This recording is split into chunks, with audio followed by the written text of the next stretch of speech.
വൈകുന്നേരമായപ്പോൾ ഞങ്ങൾ ഫ്രണ്ട്സ് എല്ലാവരും കൂടി നേരെ വന്നത് സീപോർട്ട് കഫേയിലോട്ടാണ്. ഇവിടുത്തെ വെറൈറ്റീസ് കണ്ട് ഞങ്ങൾ തന്നെ കുറച്ച് നേരം കണ്ണു തള്ളി നിന്നു. ഒന്നും രണ്ടും അല്ല, ഇഷ്ടം പോലെ പലഹാരങ്ങളാണ് ഇവിടെ ഉള്ളത്. ഞങ്ങൾ അവിടുന്ന് സാൻഡ്വിച്ച്, അവരുടെ പഴംപൊരി, കട്ട്ലറ്റ്, ബർഗർ ഇതെല്ലാം ട്രൈ ചെയ്തു.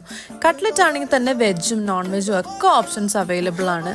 സോ ഞങ്ങൾക്ക് ഇവിടുന്ന് കഴിച്ചാൽ ഏറ്റവും ഇഷ്ടമായത് അവരുടെ സാൻഡ്വിച്ചും അതുപോലെ തന്നെ അവരുടെ കട്ട്ലറ്റും ആയിരുന്നു. രണ്ടും പറയാണ്ടിരിക്കാൻ വയ്യ, അടിപൊളിയായിരുന്നു. ഇതൊരു കഫേ മാത്രമാണെന്ന് ചിന്തിച്ചവർക്ക് തെറ്റി. ഇതൊരു റെസ്റ്റോറൻറ്റ് കൂടിയാണ്. വളരെ അഫോർഡബിൾ ആയിട്ടുള്ള റേറ്റിൽ ഫുഡ് കൊടുക്കുന്ന ഒരു റെസ്റ്റോറൻറ്റ് കൂടിയാണിത്.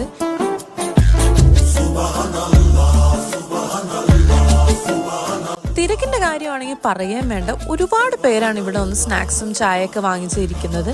സോ സ്പോട്ട് പറയുകയാണെങ്കിൽ സീപോർട്ട് റോഡിലുള്ള സീപോർട്ട് കഫേ ആൻഡ് റെസ്റ്റോറൻറ്റ്.